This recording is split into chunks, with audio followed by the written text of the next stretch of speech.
저 예전에 설교학 시간, 우리 이제 설교와 이론의 실제라는 그런 수업이 있었는데, 그 수업 시간에 이제 학생들이 이렇게 하나씩 한 명씩 돌아가면서 이제 설교하고, 이제 교수님 설교 듣고, 그리고 이제 학생들도 설교 듣고, 그리고 이제 뭐 평가하고 막 그런 시간이 있었는데, 제가 이제 그 3학점짜리 수업인데 제가 첫 타자로 제일 첫 바다로 걸렸어요. 그래서 제가 한 20분 정도 설교하고 나머지 이제 이렇게 뭐 교수님 얘기하고 학생들도 얘기하고 뭐 그러는 거거든요.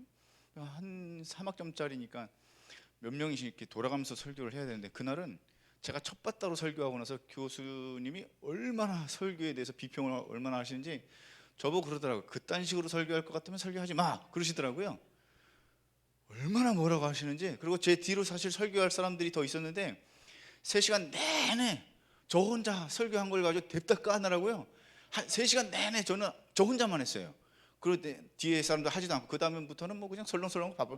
다음 시간부터는 뭐 설렁설렁 금방 넘어가고 막 그러더라고요. 그래서 제가 이렇게 그 설교 교수님한테 그딴 식으로 설교할 것 같으면 설교 좀 하지 말라고 했던 사람인데, 제가 지금 여러분들 앞에 설교하고 있어가지고 정말 제가 송구스럽고, 죄송합니다. 오늘 제가 여러분들에게 뭐 크게 대단하게 뭐 이렇게 말씀드린다기보다 첫 타임이니까, 제 뒤에 오시는 분들은 제가 그분들의 신발끈도 감당하지 못할 분들이기 때문에 그분들한테 은혜 받으시면 되겠고, 저는 여러분들에게 조금 몇 가지만 권면드리고 뭐 위로해드리고 힘을 내시면 좋을 것 같아서, 저는 오산 행복한 교회를 섬기고 있는 이현우 목사입니다. 감사드리고 오늘 여러분들의 큰 은혜가 되시면 감사드리겠습니다.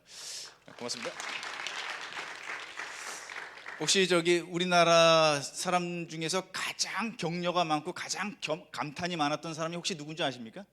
우리나라 사람 중에서 가장 감탄이 많고 그렇게 격려가 심했던, 아주 좋았던 사람이 있었습니다. 그 사람이 누구냐면, 혹시 돌아가셨습니다만서도 앙드레 김이라고 혹시 아십니까? 앙드레 김이라고. 원래 본명 김봉남 씨입니다만서도 앙드레 김, 그분은 항상 말할 때마다 오 원더풀 이러신 분이에요. 오 엘레강스. 이 사람은요, 그냥 뭐 이렇게 디자인을 하는 사람이 뭐 이렇게 왔다리 갔다 하는 사람들 보고 항상 오 원더풀 맨날 이러는 거예요.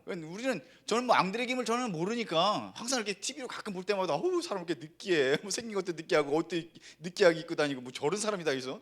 저는 그런 주변에 그런 사람이 없어가지고 뭐 별은 이상한 사람 다 있다 막 그랬거든요. 그런데 그 앙드레 김을 아는 사람은, 앙드레 김을 만났던 사람은 다 하나같이 앙드레 김하고 친구가 된대요. 그 앙드레 김은 그렇게 발이 넓을 수가 없대요. 왜냐면 그는 누구든지 항상 만날 때마다 원더풀 뭐 이런다는 거예요. 자, 우리 옆 사람하고 한 번만 인사하시죠. 원더풀 한번 해보시죠. 원더풀. 근데 엘레강스 막 비오티풀 맨날 이런 사람이에요. 근데 되게 느끼하긴 하지만 전 그 얘기를 이제 예전에 그 얘기를 듣고 나서, 야, 정말 사람에게는, 저도 그렇고 여러분들도 그렇고 우리는 누구든지 격려가 필요해요. 오늘 여기 목사님들 정말 저는 여러분들 격려해 드리고 싶어요. 이 코로나 시대에 버틴 것 자체만으로도 정말 최고의 하나님의 백성들이고, 하나님께서 여러분들을 사랑하시지 않냐. 사실은 인생을 광야길이라고 얘기하고 있고, 우리 목회 사역도 다 광야지만 광야에서 제일 잘한 일은 버티면 되는 거거든요.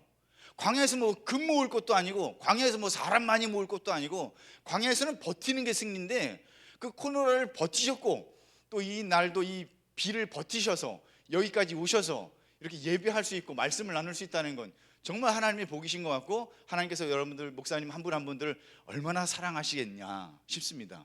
여러분들 꼭 큰 위로가 되시면 좋겠고, 원래 우리 성령님은 파라클레토스, 위로자시잖아요.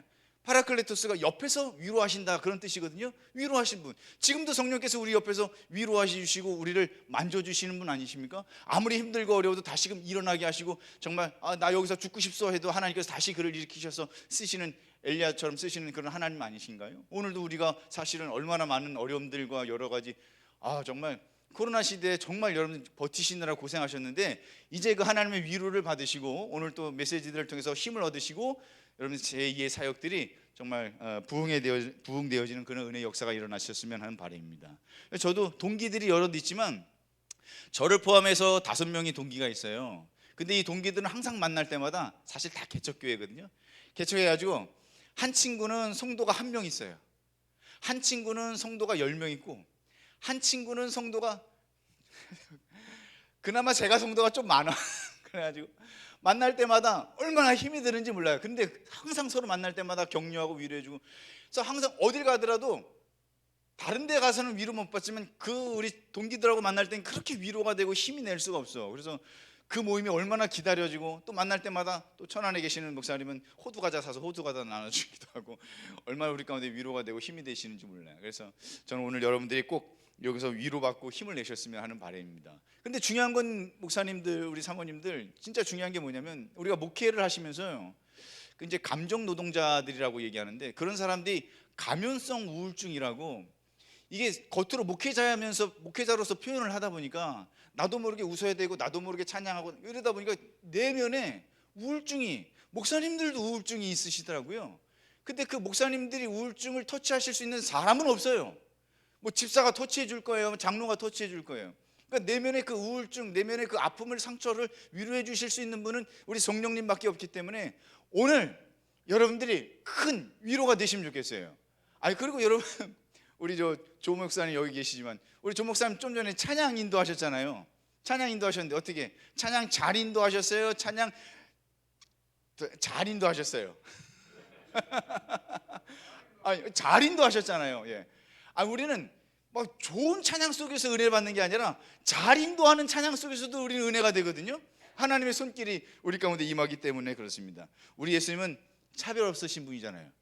우리 예수님은 누구든지 사랑하시는 분. 우리 예수님은요, 세리들도 아니면 죄인들도 항상 그렇게 일부러 찾아가셔서 위로해 주시고 격려해 주시는 분 아니십니까? 그러니까 바리새인들이 그러는, 야, 어떻게 너나 너 제자들이나 맨날 어떻게 죄인들하고 밥 먹냐? 어떻게 세리들하고 밥 먹냐? 아니, 너는 어떻게 된 게 이상한, 야, 그 부정적인 사람. 근데 예수님은 그렇지 않아요. 누구든지 찾아가서 그에게 위로해주고 그에게 밥 먹어주고 그와 함께 더불어 그와 함께 힘을 내주기. 우리 예수님이 그런 분이시지 않습니까?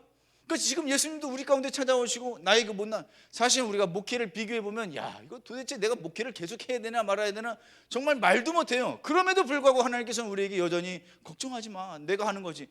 제가 지금 성전 짓고 있거든요. 성전 건축 중에 있는데, 이게 성전이 지금 9개월째를 짓고 있어요. 무슨 뭐 크게 짓는 것도 아닌데 조그맣게 짓는데도 9개월째를 짓고 있습니다. 그러니까 얼마나 스트레스가 많겠어요. 근데 어느 날 하나님 그러시더라고요. 야, 그 성전 누구 성전이에요? 여러분, 성전 누구 성전이에요? 제 성전이에요? 하나님 성전이에요? 그러니까 제가 스트레스 받아야 돼요? 하나님 스트레스 받아야 돼요? 그렇잖아요. 아니, 목회 내 목회예요? 하나님 목회예요? 내가 스트레스 받아요? 하나님은 스트레스 받아요? 하나님이 스트레스 받으셔야죠.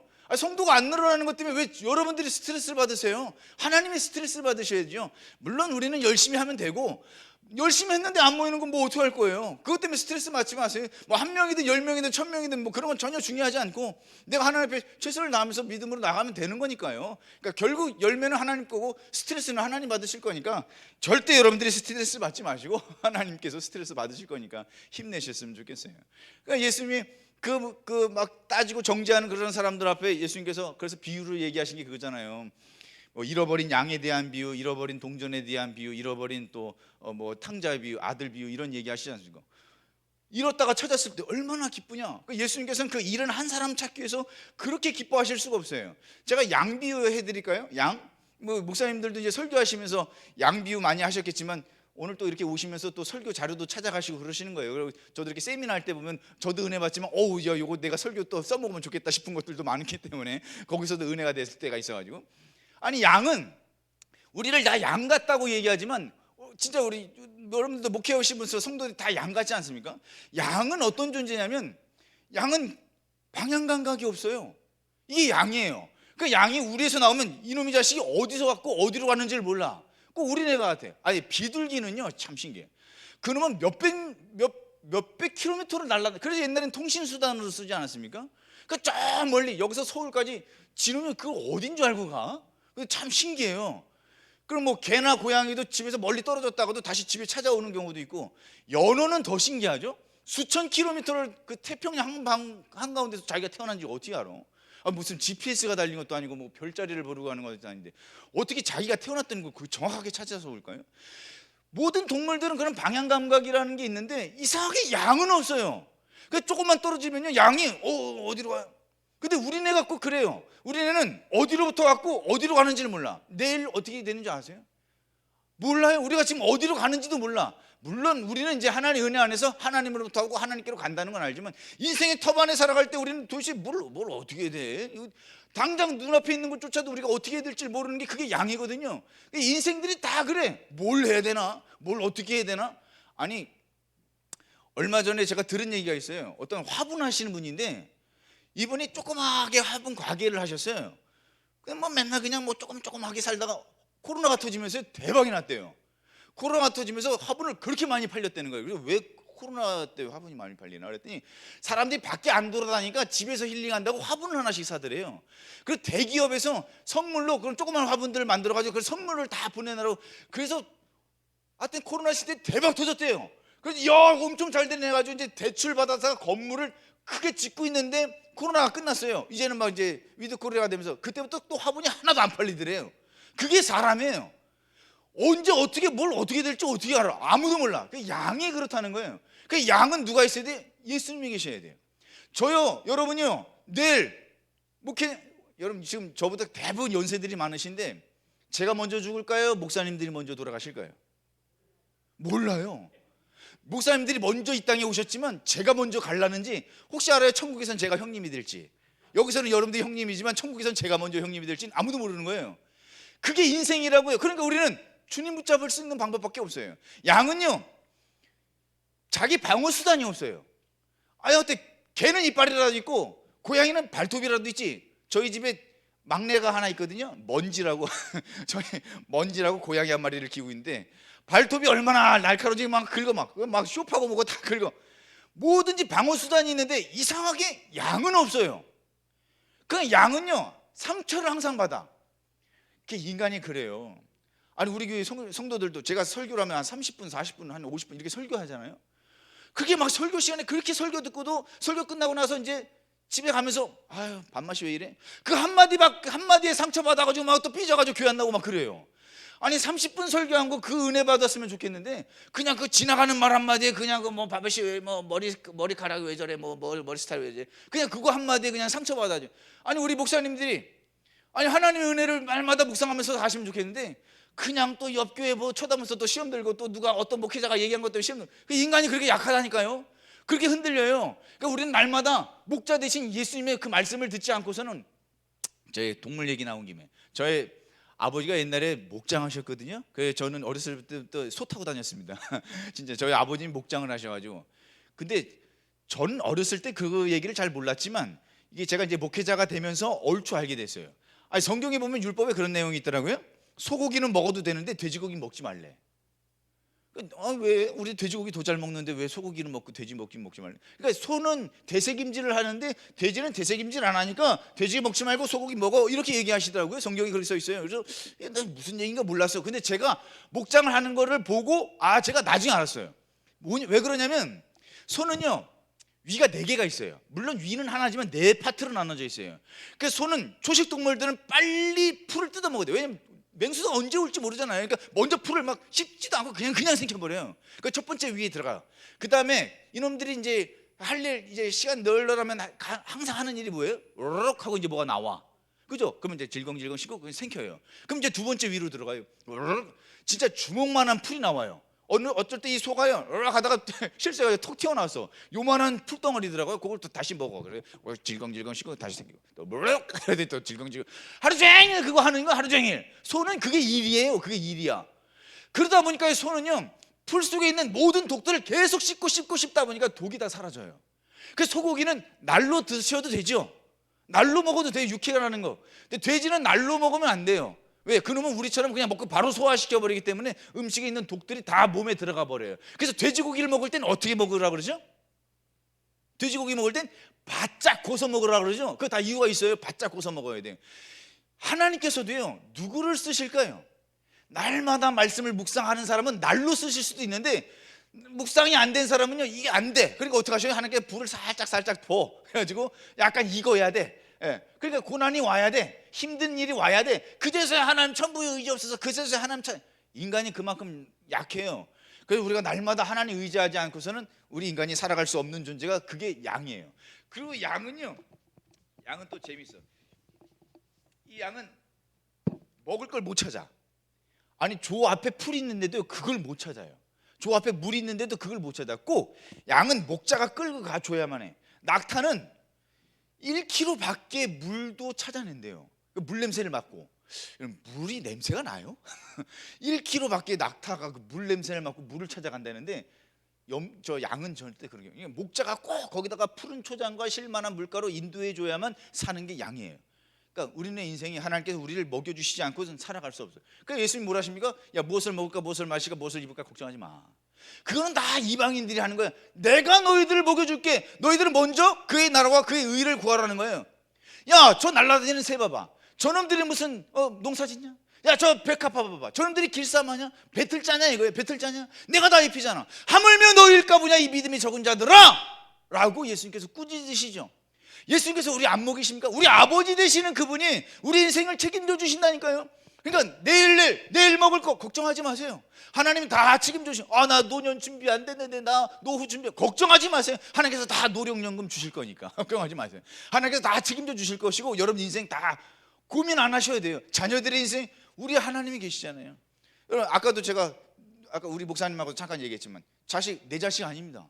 그 하나님 자식이지. 그러니까 자식 때문에 내가 스트레스 받을 일 없어요. 하나님이 스트레스 받으셔야지. 하나님이 스트레스 받으셔야 돼. 저도 두 놈의 자식이 있지만 공부하는 거 보면 스트레스 받아. 그러다가도 내 자식 아니지 뭐. 내 자식 아니에요. 하나님 자식이지. 내 자식이면 내가 막 스트레스를 줘야 되고 내가 푸시 줘야 되지만, 내 자식이 아니고 하나님 자식이니까 하나님께서 책임져 주시겠죠. 그러니까 우리네가 양 같은 연약한 존재이기 때문에 하나님께서 돌보지 아니하시면 안 되게 우리는 하나님께 그렇게 인도 받으시면 가셔야 돼. 그래서 양은 반드시 목자가 필요하다. 그래서 양은 반드시 예수님이 필요하다. 그래서 저와 여러분 반드시 예수님이 필요하고 성령님이 필요하다. 그 성령님의 인도 가운데 살아야만 한다. 그게 여러분 우리의 주는 메시지요. 근데요, 예수님께서 그런 표현을 쓰셨죠. 그 잃어버린 양을 찾으셨을 때 예수님께서 어떻게 하신다고 표현하던가요? 잃어버린 양을 예수님께서 찾으셨을 때 99마리 내버려 두고 한 마리 찾으러 가겠다는 거예요. 그걸 찾아가지고 그 양을 어깨에 메고 오신대요. 너무 좋아서 그 잃어버린 하나를 찾아가지고 너무 좋으니까 어깨에 메고 온대요. 저희 아버지가 옛날에 또 염소를 하셨거든요. 그래서 저희 아버지가 염소 찾아 얼마나 산만리를 했는지 몰라요. 염소들이 맨날 집 나가. 그러면 그거 찾아가지고 오면요, 진짜 어깨 짊어지고 오셨어요. 근데 성경에 이런 표현이 있어요. 히브리서 12장 2절 보니까, 믿음의 주여 또 온전하게 하신 예수를 바라보자. 그는 그 앞에 기쁨을 위해서 십자가를 참으사 부끄러움을 개의치 아니하시더니 하나님 보좌에 우편에 앉으셨다. 예수님은요, 그 십자가를 왜 참으셨냐면 그 앞에 기쁨을 위해서 십자가를 참으셨대요. 예수님께서 왜 십자가를 참으셨냐면 그 어린 양을 어깨에 짊어지는 것이 너무 즐거워서, 그래서 예수님께서 십자가를 참으셨대요. 그러니까 저와 여러분을 위해서 십자가를 돌아가신 것이 기쁘셨대요. 자녀를 위해서 헌신하는 거 기쁘지 않나요? 자녀를 위해서 희생하는 거 힘드세요? 아니, 저도요, 둘째가, 제가 지금 집이 오산이잖아요. 둘째가 서울 학교를 다녀요. 오늘 아침에 이제 새벽 예배 끝나고 서울에 제가 태워다 주진 않지만 오산역까지 이제 태워. 그리고 또 11시에 끝나요. 그러면 제가 또 태우러 가야 돼요. 매일같이 그 일을 하거든요. 어쩔 때는 시험 기간 되면 서울까지 학교를 태워달래요. 그러면 제가 오산에서 서울까지 학교를 태워다 줘요. 연습실이 있어요. 연습실 태워다 주고 또 가는 차가 얼마나 막히는지 몰라. 그 자식이 힘들까요, 안 힘들까요? 목사님들 대답해 보세요. 제가 서울까지 막 애들 픽업해주고 힘들어요, 안 힘들어요? 힘들어요. 왜 안 힘들어요? 힘들지. 아유, 힘들어 죽었어요. 근데 남의 자식 같으면 허겄어요? 남의 자식 같으면 못합니다. 내 자식이니까 하지. 예수님께서 우리를 위해서, 우리가 자녀이기 때문에 그 십자가를 기쁨으로 짊어지셨다라는 거.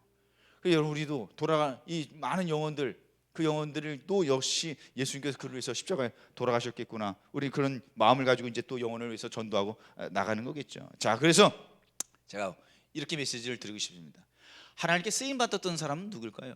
우리 목사님 사모님들, 우리가 항상 설교하는 것 중에 하나가 그거지만, 하나님께 쓰임 받았던 사람들은요, 가만히 성경을 보니까 자기 생각이 없더라고요. 자기 주장이 없어요. 모세야, 애국 가. 그냥 가는 거예요. 나 애국 갔다가요, 내가 옛날에 살인능력 써가지고 나 죽을 것 같아요. 아니, 그 지팡이 하나 들고 그거 됩니까? 그거 말이 돼요? 그거 말도 안 되는. 아니, 그 홍해 그 앞에 가면 그거 다 그거 빠져 죽어요. 아니, 광야를 그래 물도 없이 먹을 것 없이 그냥 가랍니까? 모세가 그런 생각이 없어요. 하나님께서 지팡이 들고 가, 그러면 지팡이 들고 가고, 시내산 올라가면 시내산 올라가고, 자기 생각이 없어요. 하나님 앞에 쓰임 받는 사람은 자기 생각이 없더라니까요. 나만 장군 보세요. 나만 장군이 문둥병 걸렸어. 그래가지고 이제 자기 동네 가면 선지자, 엘리사 선지자 갔어. 그러니까 나름 생각하기는 선지자가 나와가지고 손을 막 환부에 흔들면서 기도해주고 그럴 줄 알았더니 나오지도 않고 게하시 종 보내가지고 저 요단 가서 씻으시오. 그러니까 열받아가지고 야 우리 동네는 뭐 깨끗한 물 없어? 야 가! 해가지고 이제 가려고 했어요. 그때 이제 부하가 아이고 주인님 그거보다 더 심한 일 시키면 할 판인데 그까이 것도 못합니까? 그거 하시죠. 해가지고 그래 내 속는 셈 치고 한다 하고 했잖아요. 나만이 스스로 생각할 때는 뭐예요? 야 내 생각에는 그래도 그 하나님의 사람이 나와가지고 내 환부회를 좀 이렇게 막 흔들어 가면서 기도해가면서 샤샤샤 해가지고 막 이래야 되는 거 아니야? 그래서 내가 한 장군인데 어떻게 나오지도 않고 그래 종을 보냈냐? 내가 진짜 자존심 상한다. 내가 집에 가야 돼. 자기 생각을 가지고 있었더라면 절대 고침을 못 받았을 거라고요. 근데 그 생각을 내려놓고 그냥 그래 한번 속는 셈 치고 하는 거예요. 근데 여기서도 아주 중요한 메시지가 있잖아요. 7번 씻었잖아요. 6번 씻어서는 안 돼. 7번 씻어야 돼. 그러니까 또 여기서도 메시지가 나오는 거예요. 순종은 온전한 순종에 대해야만 역사가 일어난다. 어찌 보면 우리가 순종을 안 한 건 아닙니다. 하나님 나 이렇게 순종했잖아요. 분명히 순종을 했어. 근데 6번까지는 했어요. 7번을 해야 돼. 여리고성을 13바퀴 돌았죠. 7일 동안 돌면서 6일째는 한 바퀴씩 돌다가 마지막에 7바퀴 돌았으니까 13바퀴 돈 거 아닙니까? 12바퀴 돌면 안 무너져요. 아니 그래도 좀 무너질 만한 조짐이라도 좀 있으면 계속 돌 것 같은데 전혀 움직임이 없어. 마지막 다 돌고 나니까 무너졌더라니까요. 그러니까 여러분 저와 여러분들도 하나님 앞에 온전한 헌신이 필요해요. 지금도 하나님께서 원하시는 건 온전한 헌신을 원하시는 거예요. 조금 하다만 오늘 새벽에도 메시지를 나눴어요. 하나님께서 원하시는 온전한 마음으로 헌신하는 거라고. 온전한 헌신이 우리 가운데 필요하구나. 어쨌든 간에 자기 생각이 없어요. 자기 생각이 있으면 안 돼. 우리가 사람이에요. 자기 생각. 지금까지 우리가 경험했던 그런 경험들, 어떤 목회, 어떤 철학들, 어떤 생각들 이런 거 주님 앞에 내 생각보다 주님 생각이 더 위잖아요. 내 경험보다 주님 경험이 훨씬 주님 경험이라 해야 돼. 주님 말씀이 더 위란 말이에요. 그러니까 항상 우리는 내 생각을 내려놓으셔야 돼.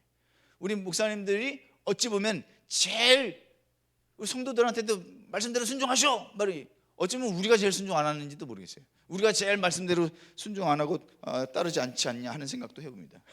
누가복음 19장에 보면 예수님께서 예루살렘 들어가시는데 야 저기 가가지고 저 낙이 한 마리 있을 거거든. 낙이 한 마리 끌고 와. 낙이 새끼 한 마리 끌고 와 그랬더니 제자들이 저 주인이 뭐라 그러면 어떡해? 주가 쓰시겠다 알아.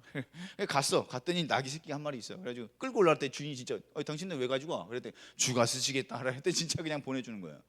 진짜 보내줘요. 아니 여러분들이 저 자동차 대리점 가가지고 자동차 한 대 끌고 왜 그래가지고 주가 쓰시겠다 하라 그러면 어떡하겠어요? 대리점에서 이런 미친놈 저 별 이상한 놈 나오겠다 뭐 별들이 나지 않겠어요?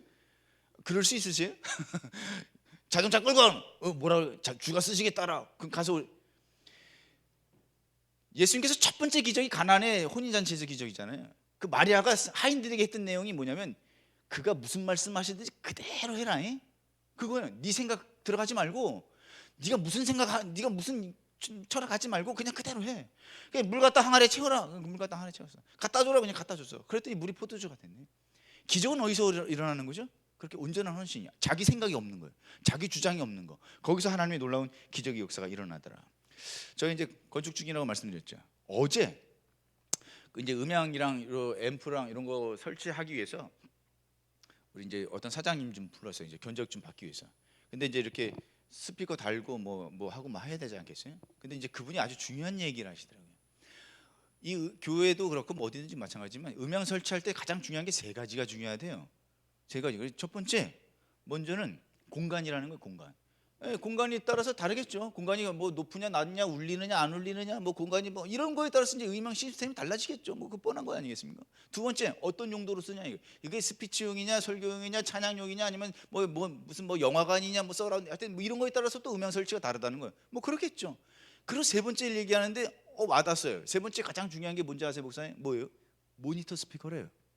모니터 스피커. 그 왜 모니터 스피커가 중요하냐면 여기도 이렇게 모니터 스피커가 있지만 이 모니터 스피커하고 나가는 스피커하고 소리가 같아야 되거든요. 모니터 스피커는 근데 저 소리는 작아.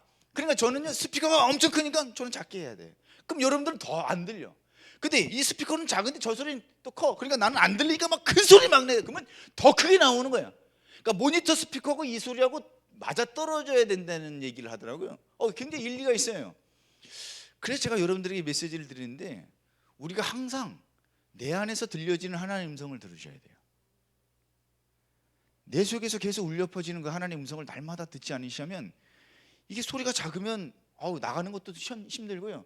이게 소리가 하여튼 이게 안 맞으면 서로 간에 너무 불편해져요.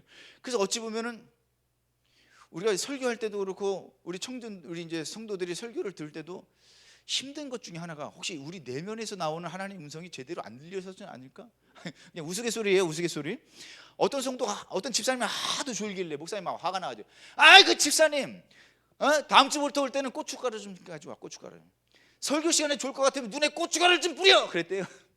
그랬더니 그 집사님 목사님 설교에 고춧가루 좀 끼세요. 그랬대나 뭐. 그냥 우스갯소리예요. 자, 제가 오늘 사실 느헤미야 얘기를 좀 하려고 하는데 본문 안 읽을게요. 우리 목사님들에게 설교할 때 표현한 것 중에 하나가 뭐냐면 본문을 안 읽어도 된다는 거. 그리고 뭐 배경 얘기를 안 해도 된다는 거. 되게 좋아요. 성도들한테 설교를 하려면 배경 얘기부터 시작해서 하나하나 차근차근 다 얘기하려니까 그다음에 시간이 없어. 벌써 11시 44분인데 제가 원래 12시까지거든요. 시간이 앞에서 우리 목사님이 조금 잡아먹으셔서 그래도 저는 12시에 끝나요. 걱정하지 마세요. 앞으로 15분이면 메시지 끝날 거니까. 제가 말씀드렸잖아요. 저는 뒤에 오실 분들이 신들매도 감당하지 못하기 때문에 뒷분들한테 은혜 받으시고 저는 서론적인 얘기만 간단하게 정리를 해드릴게요. 느헤미야 얘기 해드릴게요. 자, 아시니까 배경 얘기 안 합니다. 느헤미야에게서 가장 큰 사명은 뭐냐면 성벽을 재건하는 일입니다. 맞죠? 아시는 거죠? 모르시는 분은 안 계시겠지. 느헤미야의 사명은 성벽을 재건하는 일입니다. 근데 느헤미야를 자꾸 죽이려고 하는 이가 산발랏이라고 자꾸 만나자 계속 만나자고 하는 이유가 뭐냐면 느헤미야가 성벽 재건 못하게 하려고. 그래서 느헤미야를 죽여버리려고. 근데 지금 이제 제가 느헤미야 6장을 읽으려고 그랬는데 그 느헤미야 6장 배경은 어떤 배경이냐면 그냥 이제 문짝만 달면 돼. 성벽을 며칠 만에 재건했죠? 52일 만에 재건했어요. 성벽을 어떻게 52일 만에 재건을 해요? 우리 성전도 지금 9개월째인데 52일 만에 성벽을 그 대단한 거예요. 어마어마하게 빠르게 이제 문짝만 달면 돼요. 그러니까 52일 다 된 거예요. 거의 뭐 50일쯤이든 51일쯤이든 이제 52일 만에 재건했으니까 다 됐어. 근데도 산발랏은 계속 만나재. 사탄은요 우리가 사명을 감당하는 일에 있어서 절대 포기 안 합니다. 마지막까지도 계속 공격하고 있다는 거. 근데 느헤미야가 절대 안 만나줘요. 왜? 만나는 내가 지금 성벽 재건해야 되는데 산발랏 만나야 돼. 근데 산발랏이 안 만나주니까 그 다음에는요 봉인된 편지를 보내요. 봉인된 편지라는 얘기는 뭐냐면 누구든지 다 볼 수 있다는 얘기인데 그 편지 내용 안에는 뭐가 있냐면 네가 성벽을 재건하더니 결국 네가 왕이 되려고 하는구나. 이게 이제 봉인된 편지, 봉인이 안 된 편지예요. 그러니까 다 봐. 누구든지 다 뜯어보고 야야야 느헤미야가 왕 된대. 느헤미야 이게 이제 소문 음해를 하는 거예요. 그리고 나중에 이제 거짓 선지자 스마야라고 있어요. 그 거짓 선지자 스마야가 또 이 느헤미야를 이상하게 또 몰아갑니다. 자, 그런데 느헤미야가 이런 모든 것 가운데서도 능히 이겨내면서 성벽 재건을 완성을 해요. 자, 어떻게 느헤미야가 성벽 재건을 완성을 했느냐? 자, 여러분 목사님과 저 모두에게 우리가 반드시 해야 될 사명이 있어요. 성벽 재건이라는 사명이 있습니다. 느헤미야에게 주신 사명처럼 저와 여러분에도 복음 전도에 대한 사명, 하나님 나라에 대한 사명, 땅끝까지 대한 증거해야 되는 사명이 있습니다. 자, 이 사명을 어떻게 느헤미야가 재건한 것처럼 우리도 어떻게 이 사명을 완성할 수 있느냐? 가장 첫 번째 중요한 게 뭐냐면 우선순위예요. 자, 이 우선순위가 뭐냐면 느헤미야는 절대 성벽 재건 외에 다른 건 신경 안 써요. 느헤미야는 오직 성벽 재건이야. 자기가 맡겨진 사명은 산발랏이 만나자 계속 만나자는데 안 만나. 왜? 만나는데 성벽 재건하고는 전혀 상관이 없어. 내가 저 인간 왜 만나는데? 내가 성벽 재건해야 되는데. 자, 하나님께서 내게 주신 이 사명, 목회에 대한 사명, 어떤 사명이든지 가장 중요한 건 하나님이 주신 사명, 여기에 우리가 집중해서 나가야 되는데 우리는 자꾸 다른 데다가 신경을 쓰는 게 많아요. 이 신경 쓰는 것들 내려놓으실 수 있어야 돼요. 사명에는 우리가 다 사실은 무시할 수 있어야 돼요. 사명에는 애가 공부하는데 우리 이제 첫째가 고3이거든요. 공부를 해야 되는데 자꾸 친구들 만나고 뭐 친구들 연락. 야, 무시해. 친구를 무시하는 게 아니라 친구 연락을. 지가 공부하겠다 그러면 다른 거 다 무시하고 공부에 집중해야 될 거 아닙니까? 우리 하나님 사명을 향해서 나간다고 하면 하나님 사명에 집중해야 돼. 다른 데 너무 신경이 너무 많이 쓰는 거예요. 그러다 보니까 진짜 사명은 놓쳐버리고 다른 일이 더 바빠. 그렇잖아요. 뭐 총회 일 바쁘고 뭐 정치 일 바쁘고 또 누구 만나느라 바쁘고 우리가 너무 바빠요. 우선순위예요. 가장 근데 여러분 우선순위라고 하는 것은요 반드시 기억해야 될 게 있는데 이 우선순위라고는 내가 정하는 게 우선순위가 아니에요. 우리는 무슨 뭐 버킷리스트 만드는 것처럼 뭐 할까? 오늘 뭐 내 인생에 뭐 이렇게 막 뭔가를 만들어. 그게 우선순위가 아니에요. 우선순위라고 하는 것은 하나님이 주신 게 우선순위예요. 내가 만든 건 우선순위가 아니에요. 그 내가 우선순위를 정해버리니까 맨날 시대마다 다르고 상황마다 다르고 환경 때나 다르고 나이 따라 다르고 다 달라져요. 왜? 내가 만들었으니까. 그건 내가 만든 거고 그건 우선순위가 아니에요. 하나님이 주신 거, 변하지 않는 거, 절대 움직일 수 없는 거, 그거예요. 그게 우선순위라고. 내게 주신 하나님 최고의 우선순위, 그 우선순위에다가 집중하셔야 돼.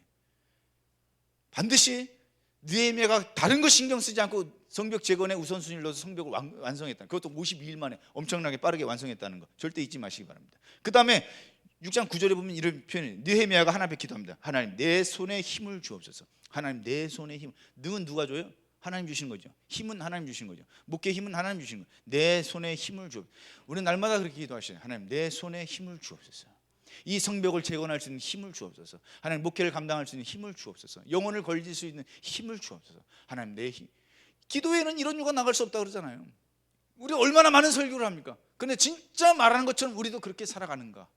기도 외에는 이런 유가 나갈 수 없다. 하나님 앞에 정말 간절히 중보하시면서 기도하시는 일들 굉장히 중요하지 않냐 싶습니다. 그리고 이제 진짜 중요한 것은 이제 말씀 정확하게 중심 서 있었어요. 스마야 거짓 선지자가 있었어요. 거기 보니까 성경에 뭐라고 써있냐면 두문불출했대. 두문불출했다는 얘기는 뭐냐면 집에서 안 나왔대. 그러니까 누가 봐도 이 선지자는요 거룩해 보여. 집에서 나오지 않고 금식하면서 맨날 기도만 하고 있어요. 그 스마야 선지자가 느헤미야하고 당신 죽게 생겼네. 야 성소로 가. 성소로 가. 성소에서 숨어 있으면 당신 살 수 있어. 근데 성소는 아무나 가나? 느헤미야는 평신도예요. 성소는 그렇게 누가 가고 싶다 해서 가고 뭐 살고 싶다 해서 살고 이러는 게 아닙니다. 느헤미야는 이미 기준이 정확하게 있는 거예요. 말씀에 대한 기준이. 그러니까 내가 성소에 그렇게 함부로 갈 수 있는 건 아니지. 그러니까 말씀에 대한 정확한 기준을 가지고 있는 거죠. 그러니까 여러분 우리가 우선순위와 기도하면서 말씀, 아이고 너 뭐 이거 뭐 좀 또 뭐 얘기하면 잔소리지 뭐. 이 실제로 있었던 이야기인데요. 인천에서 6.25 때예요. 6.25 때 이제 공산군 인민군이 이제 목사님을 데려다가 공개 처형을 하는 거예요. 인천에서 실제로 있었던 이야기입니다. 공개 처형을 하는 거예요. 목사님은 이제 6.25 때 목사님, 뭐 옛날 목사님은 뭐 죽을 각오하고 목사님 하는 거 아닙니까? 일제강점기 시대 때 6.25 시대 때 내가 목사다 그러면 순교 각오하는 거 아닙니까? 오늘날처럼 뭐 이렇게 뭐 순교 각오 안 하고 이런 거 아니잖아요. 목사님이 두 부류의 목사님이 있대요. 이런 얘기 해도 되나? 여러분 죄송합니다. 목사님 두 부류의 목사님 있어요. 첫 번째 큰 교회 목사님, 두 번째 큰 교회를 꿈꾸는 목사님. 그렇게 나눈대요. 난 근데 그게 말이 엄청 공감이 와요. 우리 지방내도 목사님, 작은 교회 목사님들이 박사학위를 달라고 그렇게 애를 써요. 왜 박사학위를 달라고 해요? 그 다음 교회를 가려고. 내가 그래서 아니 목사면 됐지 무슨 박사가 뭐 필요하냐고 내가 그렇게 얘기해도 못 알아들어요. 저는 절대 박사 안 할 겁니다. 이렇게 해놓고 박사를 받으면 이제 돌 맞아 죽는 거지. 아니 죄송합니다. 여기 박사 계신 분들 죄송합니다. 제가 그런 얘기를 하려고 한 게 아니라, 아니 큰 교회 우리 성도들도 보면요, 성도들도 사람들도 두 부류로 나눌 수 있어. 부자하고 부자를 꿈꾸는 사람. 끝이야. 그건 진짜 그런 것 같아. 아유 절대 그럴 수 없어요. 어쨌든 일제강점기 시대 때 6.25 때 목사님이면 진짜 죽을 각오하고 했던 목사님이에요. 자, 공개 처형합니다. 모든 사람들 데려다가 공개 처형합니다. 사모님, 애들까지. 근데 어떻게 공개 처형을 하냐면 땅 파놓고요 생매장 시키는 거예요. 그래서 이제 인민군이 뭐라고 하냐면 네가 전하는 예수 욕해, 네가 부인해, 그럼 네 가족 다 살려줄게. 근데 이제 목사님은 목사님 자신만은 순교할 수 있어. 근데 문제는 뭐냐면 자식이, 애들이 아빠 무서워 이러는 거예요. 야, 여러분 이런 상황이 오면 우리는 어떻게 하실 것 같아요? 여러분은 어떻게 하실 것 같아요? 아기가 막 아빠 무서워 하고 있는 그 두 아이가 그거 어떻게 해야 돼 그거? 그러니까 목사님이 막 갈등이 생기는 거예요. 야, 이거 어떻게 해야 되지? 애를 같이. 그때 이제 사모님이 목사님 손을 탁 붙잡으세요. 목사님, 왜 갈등하세요? 잠시 후면 주님께서 우리를 기쁨으로 큰 잔치 가운데 우리를 맞아들일 거예요. 용기 내세요 라고 사모님이 목사님에게 힘을 붙어주시면서 거기서 그 자리에서 같이 기도하기 시작합니다. 그리고 그 가족이 생매장 당했어요. 실제로 있었던 이야기입니다. 인천에서 생매장 당했어요. 그러면 사람들 볼 때 공개청당, 아유 저 개죽음이다, 어떻게 저렇게 죽을 수 있냐, 그냥 부인하고 살면 되는 거 아니야. 그런데 그 사실을 봤던 모든 사람, 도대체 예수라는 사람이 누구길래 저렇게 온 가족이 저렇게 생매장 당해서 죽는 거예요. 그 목사님 죽어가면서 마지막 기도하면서 하늘길 가는 밝은 길이, 이 찬양을 부르면서 그렇게 돌아가셨어요.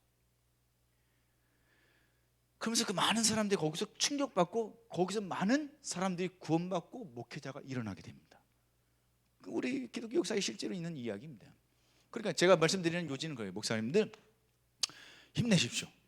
목사님들이 이제 우선순위 정확하게 붙잡고 기도하시면서 말씀 붙잡고 가시면 사람들이 볼 때 뭐야 저거, 요새는 뭐 교회가 뭐 엄청 많고 뭐 별 볼 일 없는 것 같고, 그런데 하나님이 역사하십니다. 예, 하나님께서는 우리도 모르게 역사하시는 하나님의 손길이 있잖아요. 그래서 결국은 하나님의 큰 은혜의 역사들이 일어나시게 될 거예요. 아니 사실은 선교사님들, 예전에 우리 선교사님들, 우리 믿음의 선배들, 이름도 없이 빛도 없이 그런 이들이 얼마나 많았어요. 근데 그들을 통해서 또 저와 여러분이 있는 거 아닙니까? 또 우리를 통해서 또 우리 후대가. 그래서 저는 이제 우리 교회의 목표를 삼는 게 이제 100년 후에, 100년 후, 200년 후. 우리 교회가 이제 100주년, 200주년이 올 건데 100주년, 200주년 때 어떤 모습으로 서겠느냐? 지금 우리가 이제 그렇게 표현을 잡고 가고 있습니다. 100주년, 200주년.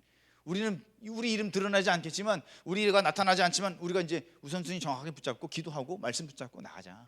그리고 하나님 앞에 헌신하면서 나가자. 온전한 헌신. 그럼 100년 후, 200년 후에 하나님께서 멋지게 우리를 통해서 역사하시지 않겠냐? 그렇게 말씀을 나누면서 나갑니다. 자, 이제 5분밖에 안 남았어요. 5분 동안 정리를 해드릴게요. 제가 메시지 빨리빨리 그냥 후루룩 지금 넘어가느라고. 제가 이제 5분 안에 정리해드릴게요. 잘 아시는 목사님들 그런 거 다 설교하셨겠지만, 계기비행의 공군 이렇게 비행기 모는 사람들이 가장 큰 법칙 중에 하나가 이제 계기비행이라고 하죠. 계기비행이 뭐냐면 이 속도가 하도 빠르니까 중력이 없어요. 중력이 뭐 속도 막 1000, 2000, 3000 막 이렇게 마하로 막 달리니까 어느 날 막 빙빙빙 돌다 보면요, 여기가 하늘 같고 저기가 하늘 같고 막 그래요. 그 구름 속에 있으면 여기가 위 같고 여기가 아래 같고 막 그래요. 근데 그들에게 반드시 훈련하는 게 계기 법칙이라죠. 계기가 반드시 위라고 얘기하면 그게 위야. 네가 아무리 네 머리가 위인데 거기 아래다 그러면 거기가 아래고, 그게 반드시 훈련을 한다. 그렇게 훈련을 해도 꼭 사고가 난대. 이게 막 달리다 보면요, 하늘이 파란색, 바다가 파란색, 그놈이야. 그러니까 바다가 하늘 같고 하늘이 바다 같고 자기 느낌대로 가다가 보면 반드시 사고가 난대요. 그러니까 계기가 머리 위가 아래네. 그럼 다시 돌아야 돼. 그게 훈련이에요. 아니 저는 서울에 올 때마다 항상 헷갈려. 지하철을 타면요, 우리 서울 사시는 분들, 지하철 타면은 제가 이렇게 지하철 쭈쭈쭈쭈 내려가지고 이쪽 방향이 오산일 것 같아. 근데 지하철이 저쪽에서 와. 이상해. 분명히 오산이 절로 가야 될 것 같은데 지하철이 일로 오네. 그래서 제 느낌대로 타면 어떻게 돼요? 그러면 이제 여기 L찬양 오는 거예요. 오산으로 안 내려가고 의정부로 올라와야 돼. 제 느낌대로라면 안 돼요. 그럼 저는 뭘 보고 가요? 야, 간판이 오산이 저쪽이란다. 야. 그거 타고 그럼 여지없이 오산 가요. 하나님의 말씀대로 그냥 가시면 돼요. 어렵지 않아요. 목사님들 힘드시겠지만 어렵지 않아요. 그냥 하나님께서 하시는 대로 하시면 됩니다. 아주 기초기고 우리 유치원에서 배운다고 하는 것처럼 그냥 그대로 가시면 돼요. 그럼 결국은 하나님께서 목적지에 도달하시게 될 거예요. 하나님께서 여러분들을 향한 그 뜻 가운데 서시게 되실 겁니다. 걱정하지 마세요. 힘들어하지 마시고 어려워하지도 마시기 바랍니다. 반드시 주님께서 그렇게 역사하실 거니까. 자, 마지막 하나만 이야기하고 정리할게요. 제가 너무 많이 빠르죠? 죄송해요. 제가 성격도 빨라가지고 뭐든지 빨라. 밥 먹는 것도, 여기서 밥 먹는 거 제가 제일 빠를 거예요. 엄청 빨라요. 성격도 빠르고 하여튼 잘하는 게 하나도 없어. 제가 말씀드렸잖아요. 설교를 그딴 식으로 하면 설교하지 말라고. 그 설교학 교수가 그렇게 얘기했다니까. 그런 제가 설교를 하고 있으니까 얼마나 여러분들이 힘드시겠어요. 힘드시겠지만 마지막 정리하고 그냥 빨리 내려갈게요. 그래서 혹시 예전에 그 프로그램 본 거 계신지 모르겠네요. 이경규 씨하고 혹시 저기 법륜 스님 아십니까? 우리 원래 스님들한테 스님이라고 안 하는데 그냥 쓰라 그러는데, 목사님들이니까 제가 좀 예의를 갖춰서. 왜냐면 그 인간들도 우리한테 목사님이라고 안 해요. 그냥 목사라고 그러지. 그러니까 우리도 그들한테 그냥 쓰라고 얘기하는 거예요. 그냥 법륜 스 예의상. 자, 법륜 스님하고 이경규 씨하고 이렇게 몇몇 연예인들이 같이 대화하는 얘기 나오는데 어떤 내용이냐면, 그 이경규 씨가 법륜 스님한테 그러세요. 스님, 우리는 이경규 씨가 교회 다니는 사람 아니에요? 스님, 우리는 이 땅에 왜 태어났습니까? 라고 물어봤어요. 그랬더니 스님이 이 땅에 우리가 왜 태어났는지를 물으면 안 돼. 질문 자체가 잘못됐대. 이 땅에 태어난 건 우리가 태어나고 싶어서 태어난 게 아니고 주어졌기 때문에 태어나 있는 거지. 누가 태어나고 싶어서 태어났냐? 그러니까 우리가 왜 태어났는지를 얘기하지 말고 어떻게 살아야 될지를 물어야 됩니다. 이런 얘기를 하는 거예요. 그러니까 이경규 씨와 모든 연예인들 맞다. 그렇지, 우리가 왜 태어난지, 우리가 태어난 건데 내가 태어나고 싶어서 태어났나? 어떻게 살아야 될지를 알아야 되는구나. 다 감탄했어요. 그런데 솔직히 왜 태어났는지도 모르면서 어떻게 살아갈지가 답이 나와요? 아니 자기가 왜 태어났는지도 모르면서 어떻게 살면 뭐 할 거예요? 잘 살고 왜 태어났는지도 모르는데. 예를 들어서 자, 돈을 벌어. 왜 돈을 벌어야 되는지도 모르면서 어떻게 돈을 많이 벌까? 왜 버는데 왜? 그잖아요. 왜라는, why라는 답이 없는데 how라는 답이 어떻게 나와요? 왜? 자, 여러분 목사님들 목회를 어떻게 부응하면 될까요? 그런데 왜 목회를 해야 되는데? 여기서 답을 못 찾는데 어떻게 나오면 뭐예요? 1000명 모이고 10,000명 모이면 뭐해? 왜가 답이 없는데? 그러니까 내가 이 땅에 왜 태어났는지를 모르는데 어떻게 살까? 뭐 잘 살까? 뭐 성공. 그러니까 우울증 걸리고 나중에 여기가 아닌 게 비어 하고 그냥 그러고 되는 거 아닙니까? 성경에 뭐라고 써 있어요? 에베소 2장 10절에 우리는 그가 만드신 나라 그리스도 예수 안에서 선한 일을 위해서 지으신 받았대요. 우리는 그가 만드신 나라, 우리를 왜 불렀다고? 선한 일을 위해서. 그 선한 일이 뭐예요? 착한 행실. 그 착한 행실이 뭐예요? 그 빛으로서 우리의 행실을 드러내, 예수 그리스도의 빛을 드러내는 게 우리의 일이에요. 그러니까 우리를 왜 만드셨어요? 그 빛을 드러내시기 위해서 만드셨다. 그러니까 왜를 먼저 찾아내셔야 돼요. 여기 왜 왔어요? 왜를 모르는데 어떻게 하면 은혜를 받을까? 어떻게 하면 좋은 자리를, 어떻게가 무슨 의미가 있어요? 왜가 중요하지. 왜? Why를 정확하게 찾아. Why미 뭐 책점이 Why미 왜 납니까? 왜 나를 부르셨습니까? 왜 목회자가 됐는데요? 왜 부르셨는데? 여기에 대해서 대답이 없는데 어떻게 하면 잘 될까? 어떻게 하면 부흥할까? 어떻게 하면 뭐 의미 없어요. 전혀 필요 없어요. 그런 건 중요하지 않습니다. Why? 왜? 오늘 이 세미나가 바로 그 왜를 찾아내시면 좋겠어요. 이제 두 강의를 통해서 그 왜를 찾아내시게 될 거예요. 그리고 그 하나님의 큰 손길을 경험하시게 될 겁니다. 힘내십시오. 자, 우리 옆 사람 마지막 59분인가 딱 인사하면 돼. 자, 옆 사람 보고 오 beautiful 인사 한번 하시죠. 오 beautiful, 오 wonderful, wonderful입니다. 주 안에 승리하시기 바랍니다. 기도하겠습니다. 하나님 감사합니다. 부족하고 부끄러운 이 죄인 하나님, 잘못 전한 거 있으면 다 가려주시고 꼭 하나님께서 주시고자 하는 메시지만 기억나게 하시고 반드시 하나님 말씀이 살았고 운동적인 역사를 경험하며 한 시대를 움직이는 하나님 시대적인 하나님의 백성들이 될 수 있도록 역사하시고 저들을 통해서 하나님 나라가 확장되어지며 수많은 영혼들이 주께로 돌아오는 구원의 역사가 있게 하여 주옵소서. 오늘 한날을 주장하실 주님을 기대하며 예수님의 이름으로 기도했습니다. 아멘.